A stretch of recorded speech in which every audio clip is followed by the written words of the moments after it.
kung doon na may ingana nga papel or document na suspension niya, hulaton na lang nato, no, and let us wait kung unsa ang mga legal actions ni Mayor. Narito ang Balitang Pinoy TV. Magandang araw sa atin lahat mga kababayan. Dito na naman tayo sa another episode ng ating vlogs. Pag-uusapan natin ngayon, ito po, no? Okay? May mga maiinit tayong pag-uusapan ngayon, okay? Dalawa lang ang ating topic ngayon, pero yung unang topic natin medyo mainit ito kasi nga itong si Vice President Inday Sara Duterte, ha? May revelasyon itong sinabi patungkol po dito sa tandem nila ni PBBM, ha? Itong si Vice President Inday Sara Duterte nagsalita na po. Kaya itong si PBBM ngayon, na-shock itong si PBBM, okay? Ang pangalawa nating pag-uusapan ay ang opinion po ni legal counsel, dating legal counsel ni former President Duterte patungkol po nga dito sa nangyari sa KOJC. Kung itong mga ginawa ng ating kapulisan, tama ba? Okay? Nasa ibatas ba? Nag-follow ba sila ng batas? Okay? Sino ang dapat mag-implemento sa batas? Kasi ayon kay sa Attorney Panelo, nagbigay ito ng takot sa sambayan ng Pilipino. Okay? Mamaya i-explain natin yan, ipakita natin yung video sa explanation ni Attorney Sal Panelo. Pangatlo nating pag-uusapan ay itong ang mga supporters ni Vice President Sara Duterte, solid this coming 2028 election. Okay? Walang magawa itong ibang mga galit na galit kay VP Sara, yung mga insecure, kundi sira lang ng sira kay VP Sara. Ngayon, ano na ba ang status ng dalawa? Ang ating presidente at ang ating vice presidente. Okay? Tumaas ba? Bumaba ba? Sina VP Sara at si PBBM? Yan, malalaman ninyo yan mamaya, okay? Sa ating pangatlo nating itatalakay. Okay, so much with that. Help me na i-like at i-share itong video natin sa Facebook at sa YouTube para guys, kakalat ito sa taong bayan. Okay? Sabay-sabay nating i-like, i-share itong video na to sa Facebook at YouTube. Like and share guys. 1, 2, 3, go. Ayan, thank you very much. And also guys, paki-subscribe, paki-follow sa Facebook at sa YouTube para lagi kayong updated sa mga balita na kagaya nito. At yung mga cellphones nyo, ma-notify kayo kung meron tayong mga breaking news. Okay, sabay-sabay nating i-follow, i-subscribe. Yan ay sa Facebook at sa YouTube. Ready? 1, 2, 3, go. Ayan, naka-follow and subscribe na ba? Yung mga hindi pa naka-follow, subscribe. Ayan. Pag-usapan na natin itong una nating topic, okay? Ano ba yung unang topic natin? Unahin muna natin itong si VP Sara kasi nagsalita na po itong si Vice President Inday Sara Duterte. VP Sara is a good leader. Ano ang kanyang advice? Magmahinahon lang tayo. Kalma lang tayo. They don't deserve our energy. 'Di ba? Alam naman natin. Basing on the analysis of sa mga eksperto, yung ginawa nila sa KOJC, drama lang 'yun, parang ibig ko sabihin yung pag-serve ng arrest warrant sa kanila, tama 'yun. Tama na mag-serve sila kasi si Kibuloy is merong arrest warrant. Pero mali lang yung the way nila sinerve yung arrest warrant. Bakit nagdala pa kayo ng daang-daang kapulisan? Yun ang mali 'di ba? Casablanca Mix Vlog, maraming salamat po sa 300. Ayan, anong tawag dito sa anong tawag doon? Yung currency sign? Hindi ko alam. Maraming salamat.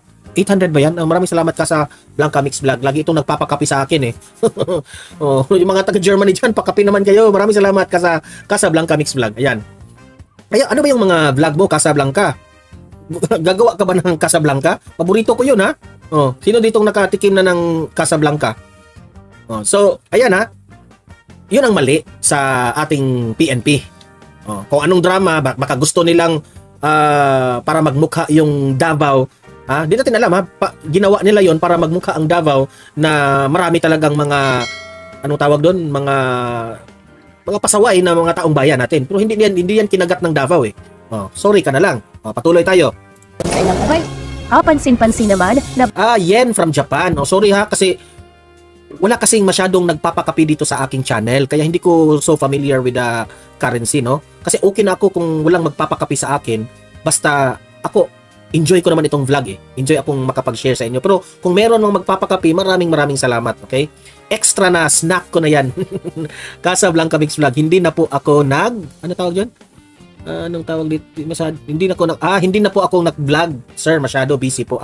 Okay. Ano bang mga vlog mo? Tingnan ko yung channel mo, Casablanca Mix Vlog, patuloy. Bagay itong pumayat kumpara noong nakalipas na buwan. Oo nga pumayat si VP Sara, di ba? Pumayat siya, pero I don't know if that will be positive yon na pagkapayat niya o if it's na pumayat siya dahil sa kanyang sakit, no? Hindi ko lang alam. Kasi hindi naman walang detail na impormasyon patungkol po kung ano ang reason bakit nagkasakit siya, okay? Pero mas maganda yung pumayat si VP Sara. Nang tanongin naman kung may alam ito sa napapaulat na suspensyon. Eto na.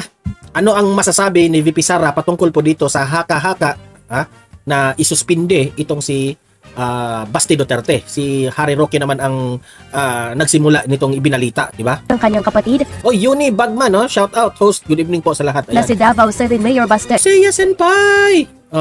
Casablanca Mix Vlog, thanks sa blessings MMLS. So, ayan, maraming salamat, Seiya Senpai! Duterte, ito ang kanyang tugon. Wala ko'y nahibalaan na information about suspension ni Mayor Baste Duterte. Kung doon na may ingana nga papel or document na suspension niya, hulaton na lang nato, no? And let us wait kung unsa ang mga legal actions ni Mayor Baste Duterte. Di ba? So, ang sinabi ni VP Sara dito, hindi niya alam na may ganun palang kumakalat na suspension laban kay Basti Duterte. Saka na tayo magre-react kung isuspinde na si Baste at kung ano ang magiging legal action ni Basti Duterte.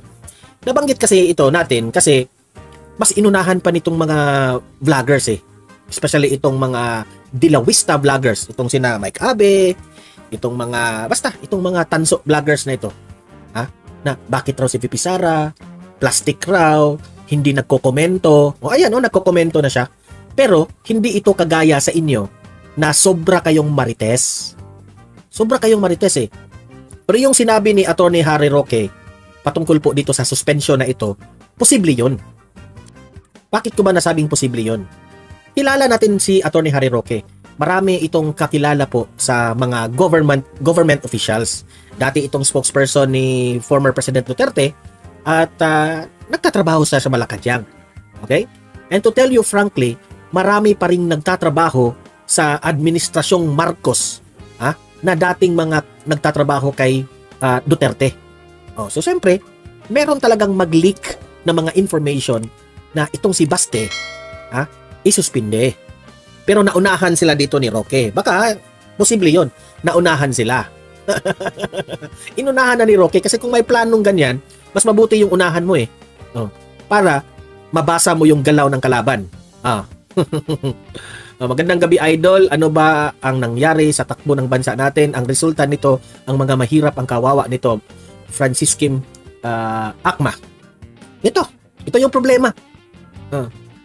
Kasi ang gobyerno natin wala nang ibang inaatupag kundi ang pagpilay ng kanilang mga kalaban. Sino ba itong mga kalaban na ito? Siyempre, itong mga Duterte. Pero it's a good thing na sinabi ni VP Sara, Davaoenos, mga nanonood ko ditong mga taga Davao audience, kalma lang po tayo. And the rest of the bansang Pilipinas, kalma lang tayo. Okay? Kung nafi-feel ninyong inaapi tayo ng gobyerno, kalma lang po tayo. Galing na yan sa mga Duterte. Si Baste, si VP Sara, pati si former President Duterte. Kasi yung analysis ko dito, opinion ko ito, baka gusto nilang painitin itong mga Duterte. Parang magmukhang may kasalanan, nanggugulo. Alam naman natin, di ba? Gusto nilang magmukhang itong mga Duterte nanggugulo ito sa gobyerno. Ang tanong, sino yung laging umuuna sa kaguluhan? Hindi naman nanggugulo ang mga Duterte Kayo ang nanggulo. You want the Dutertes to react sa inyong ginagawa. In the first place, anong ginawa nyo kay Gloria Macapagal Arroyo that led VP Sara na tumingwalag dyan sa partido ninyo? Sinong mga gumawa ng malisya patungkol po dyan sa confidential funds? Kayo. Hindi nanggugulo ang mga Duterte. Kung sabihin ng iba, mga Duterte, sila yung unang nanggulo dahil dati nang sinabi ni anong tawag doon ni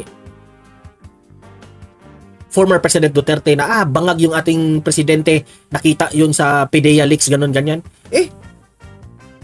Si former President Duterte po ay nagsasabi lang ng totoo. Yun ang nakita niya na nandoon sa PIDEA list itong ating Pangulo. Yun ang nakita niya.